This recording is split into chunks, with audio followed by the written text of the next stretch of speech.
सिर्फ जनता के हितों से सरोकार शान।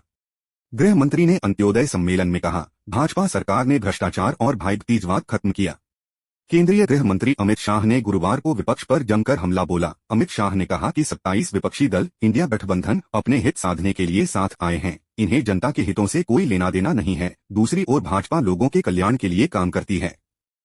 हरियाणा सरकार की ओर से यहां आयोजित अंत्योदय सम्मेलन को संबोधित करते हुए गृह मंत्री अमित शाह ने राज्य के समग्र विकास के लिए मनोहर लाल सरकार को सराहा। कहा, हरियाणा में भाजपा सरकार ने पिछले 9 वर्षों में भ्रष्टाचार, भाईभतीजावाद को समाप्त किया है और कानून व्यवस्था की स्थिति में सुधार किया है। केंद्र सरकार की विभिन्न पहलों और योजनाओं का उल्लेख करते हुए केंद्रीय मंत्री ने लोगों से अगले आम चुनाव में भाजपा को जिताने का आह्वान किया।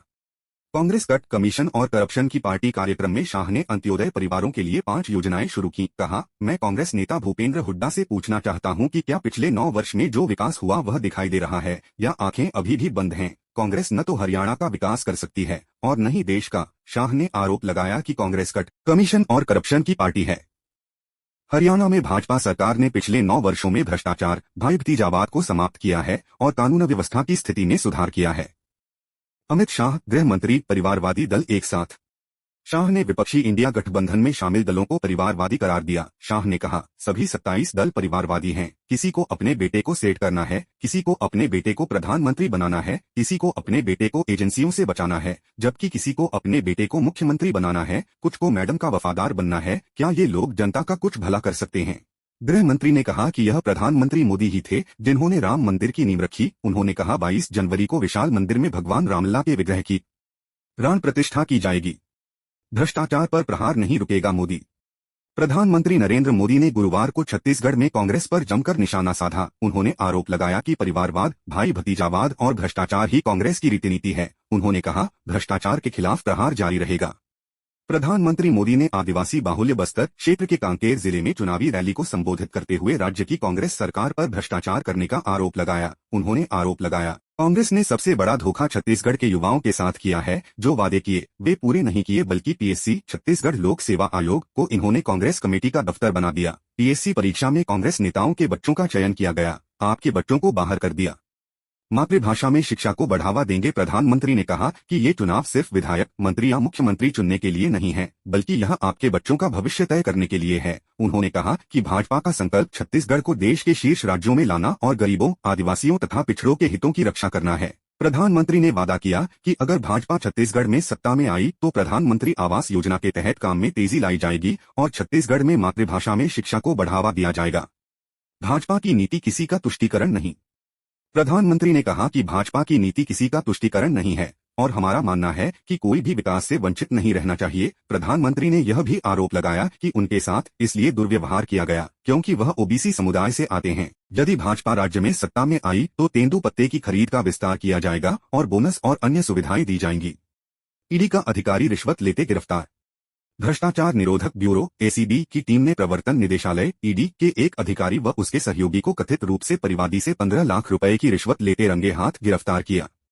अधिकारियों ने बताया कि आरोपी चिटफंड मामले में गिरफ्तार नहीं करने की एवज में आरोपी से 17 लाख रुपए मांग रहा था। एसीबी के बयान के अनुसार आरोपियों में ईडी के इम्फाल, मणिपुर स्थित एक कार्यालय का प्रवर्तन अधिकारी ईओ नवल किशोर मीणा और उसका स्थानीय सहयोगी बाबूलाल मीणा है। ईडी से जुड़े सूत्रों ने कहा कि एजेंसी अधिकारी के खिलाफ धनशोधन का आपराधिक मामला दर्ज करने के बाद जांच शुरू करेगी। 17 लाख रुपए रिश्वत मांगी परिवादी द्वारा शिकायत दी गई कि प्रवर्तन निदेशालय ईडी इम्फाल में दर्ज चिटफंड प्रकरण में उसके विरुद्ध मामले को निपटाने, प्रॉपर्टी जब्त नहीं करने तथा गिरफ्तार नहीं करने की एवज में आरोपी प्रवर्तन अधिकारी नवल किशोर द्वारा 17 लाख रुपए की रिश्वत मांगकर परेशान किया जा रहा है। डाक से 2000 रुपए के नोट भेजना सुरक्षित। आरबीआई भारतीय रिजर्व बैंक ने कहा है कि 2000 रुपए के नोट रजिस्टर्ड या बीमित डाक के जरिए आरबीआई के क्षेत्रीय कार्यालयों में भेज सकते हैं। यह तरीका बिल्कुल सुरक्षित है। आरबीआई ने यह सलाह लंबी कतार में लगने से बचने के लिए जारी की है। आरबीआई के क्षेत्रीय निदेशक रोहित पी ने कहा कि हम ग्राहकों को सबसे सहज व सुरक्षित तरीके से उनके खाते में सीधे राशि जमा कराने के वास्ते बीमाकृत डाक के जरिए 2000 रुपए के नोट भेजने के लिए प्रोत्साहित करते हैं। यह उन लोगों के लिए एक आसान विकल्प है जो आरबीआई के क्षेत्रीय कार्यालयों से दूर रहते हैं। आरबीआई कार्यालयों में ही जमा होंगे। गौरतलब है कि आरबीआई ने 19 मई को 2000 रुपए मूल्यवर्ग के बैंक नोट को चलन से वापस लेने की घोषणा की थी। इन नोटों को बदलने या बैंक खातों में जमा कराने की समय सीमा अंतिम तिथि 7 अक्टूबर थी। इसके बाद लोगों को आरबीआई के 19 क्षेत्रीय कार्यालयों में नोट बदलने या जमा कराने का ही मौका दिया गया है। हाल ही में खबरें आई हैं कि 2000 के नोट बदलवाने के लिए आरबीआई के क्षेत्रीय कार्यालयों के बाहर लोगों की लंबी कतार देखी जा रही है। इसे देखते हुए यह सलाह दी गई है। चीन नहीं, भारत में होगा आईफोन 17 का निर्माण। नई दिल्ली में आईफोन के निर्माण को लेकर एक बड़ी खबर सामने आई है। खबरों के अनुसार एप्पल अब भारत में आईफोन 17 का निर्माण करेगी। यह पहली बार होगा जब एप्पल की निर्माता कंपनी नए आईफोन का निर्माण चीन से बाहर किसी अन्य देश में करेगी। एप्पल से जुड़े मामलों के विश्लेषक मिन ची काओ ने दावा किया है कि भारत में आईफोन का उत्पादन भी बढ़ेगा और यहां उत्पादन की हिस्सेदारी 20 से 25% तक हो सकती है। आईफोन 17 के उत्पादन का काम वर्ष 2024 की दूसरी छमाही में शुरू हो सकता है। मिन ने अपने ब्लॉग में बताया कि कंपनी 2025 में लॉन्च होने वाले आईफोन 17 को 2024 में ही बनाना शुरू कर देगी। बताया जा रहा है कि इस फोन को वर्ष 2025 में दुनिया भर में लॉन्च किया जाएगा। टाटा ने विस्ट्रॉन का किया था अधिग्रहण। भारत में एप्पल आईफोन की असेंबलिंग होती है, यानी सभी पुर्जों को जोड़कर आईफोन बनाया जाता है। लेकिन यह पहली बार होगा जब आईफोन 17 मॉडल को चीन के बाहर भारत में बनाया जाएगा। भारत मोबाइल उत्पादन के मामले में रोजाना नए कीर्तिमान बना रहा है। पिछले हफ्ते भारत की मेड इन इंडिया मुहिम को बल मिला था जब टाटा ने ताइवानी आईफोन उत्पादन संयंत्र विस्ट्रॉन का अधिग्रहण कर लिया था। यह डील $125 मिलियन में हुई थी। ई नीलामी में 2.87 लाख टन गेहूं बेचा। नई दिल्ली में भारतीय खाद्य निगम ने ई नीलामी के 19वें दौर में बफर स्टॉक से थोक उपभोक्ताओं को 2.87 लाख टन गेहूं बेचा है। सार्वजनिक क्षेत्र का भारतीय खाद्य निगम गेहूं और चावल जैसी प्रमुख वस्तुओं की खुदरा कीमतों को नियंत्रित करने के लिए 28 जून से साप्ताहिक ई नीलामी के माध्यम से मुक्त बाजार बिक्री योजना के तहत आटा मिल मालिकों और छोटे व्यापारियों जैसे थोक खरीदारों को केंद्रीय पूल से गेहूं और चावल बेच रहा है। 1 नवंबर को आयोजित 19वीं ई नीलामी में बेचे गए गेहूं की मात्रा थोड़ी अधिक रही क्योंकि एफसीआई ने ओएमएसएस के तहत बोली की मात्रा बढ़ाकर 200 रुपए टन कर दी। भारतीय बैंकों ने $2 अरब का मामला जीता। नई दिल्ली में 6 भारतीय बैंकों ने जीवीके कोल डेवलपर्स सिंगापुर प्राइवेट लिमिटेड और संबद्ध कंपनियों से $2 अरब ब्याज सहित के बकाया कर्ज की वसूली का मामला लंदन उच्च न्यायालय में जीत लिया है। न्यायाधीश डेन क्लेयर मोल्डर ने बैंक ऑफ बड़ौदा और अन्य द्वारा लाए गए मामले की सुनवाई के लिए पिछले महीने वाणिज्यिक न्यायालय खंड में मुकदमे की अध्यक्षता की और 19 अक्टूबर को एक अनुमोदित फैसले में निष्कर्ष निकाला कि बैंकों ने अपने मामले को अपेक्षित मानक के अनुरूप बनाया। बैंकों का प्रतिनिधित्व अंतर्राष्ट्रीय विधि फर्म रीड स्मिथ ने की, जिन्होंने 39 एसेक्स चैम्बर्स लंदन की अधिवक्ता करिश्मा बोरा को मामले पर बहस करने का निर्देश दिया। श्रीलंका को 55 पर समेट टीम इंडिया की लगातार 7वीं जीत। Player of the match Shami का टूर्नामेंट में दूसरी बार पंजा। भारत शान से सेमीफाइनल में।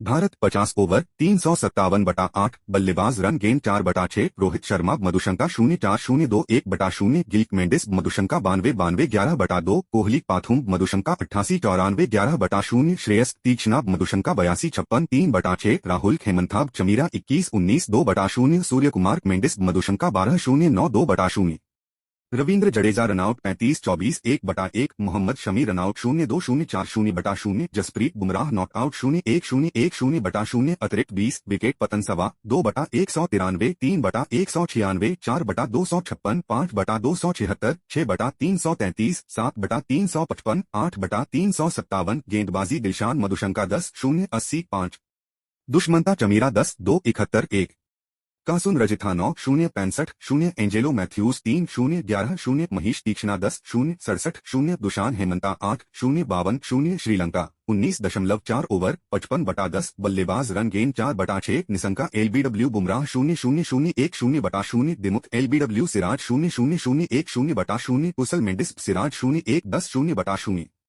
सदीरा श्रेयस सिराज 0-0-0-4-0/0 चरित जडेजा शमी 0-1-24-0/0 एंजेला मैथ्यूज शमी 12-25 1/0 हेमंथाक राहुल शमी 0-0-0-1-0/0 चमीरा राहुल शमी 0-0-0-6-0/0 महीश तीक्ष्णा नॉटआउट 12-23 2/0 रजिथा गिल्ब शमी 14-17 2/0 मधुशंका श्रेयस जडेजा 0-5-0-6 1/0 अतिरिक्त 10 विकेट पतन 1/0 2/2 3/2 4/3 5/14 6/14 7/22 8/29 9/49 गेंदबाजी जसप्रीत बुमराह 5-1-8-1 मोहम्मद सिराज 7-2 16-3 मोहम्मद शमी 5-1-18 5 कुलदीप यादव 2-0-3-0 रविंद्र जडेजा 0.4-0-4-1 मुंबई एजेंसी मोहम्मद शमी, मोहम्मद सिराज और जसप्रीत बुमराह की कहर बरपाती गेंदों के आगे श्रीलंकाई टीम गुरुवार को 182 गेंद शेष रहते मात्र 55 रन ढेर हो गई। टीम इंडिया ने 302 रन की विश्व कप इतिहास की अपनी सबसे बड़ी और वनडे में चौथी बड़ी जीत दर्ज की। लगातार 7वीं जीत के साथ रोहित एंड कंपनी ने शान के साथ सेमीफाइनल में जगह बनाने वाली पहली टीम बन गई। वहीं श्रीलंका दौड़ से बाहर हो गया। श्रीलंका का यह स्कोर उसका संयुक्त तीसरा और विश्व कप का चौथा न्यूनतम स्कोर है। भारत से मिले 358 रन के लक्ष्य का पीछा करते हुए श्रीलंका को बुमराह ने पहली गेंद पर जो झटका दिया उससे टीम उबर नहीं पाई। भारतीय पेस तिकली के सामने 5 श्रीलंकाई बल्लेबाज खाता भी नहीं खोल पाए। कासुन रजिथा 14, महीश तीक्षणा नाबाद 12 और एंजेलो मैथ्यूज 12 ही दोहरे अंक में पहुंच पाए।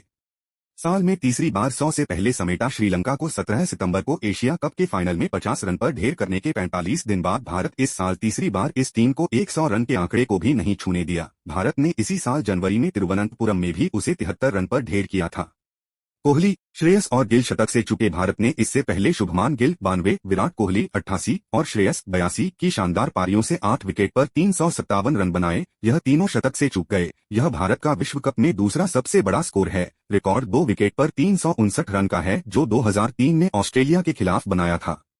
सबसे बड़ी साझेदारी कोहली और गिल ने दूसरे विकेट के लिए 179 गेंद में 189 रन जोड़े। यह मौजूदा विश्व कप में भारत की ओर से किसी भी विकेट के लिए सबसे बड़ी साझेदारी है।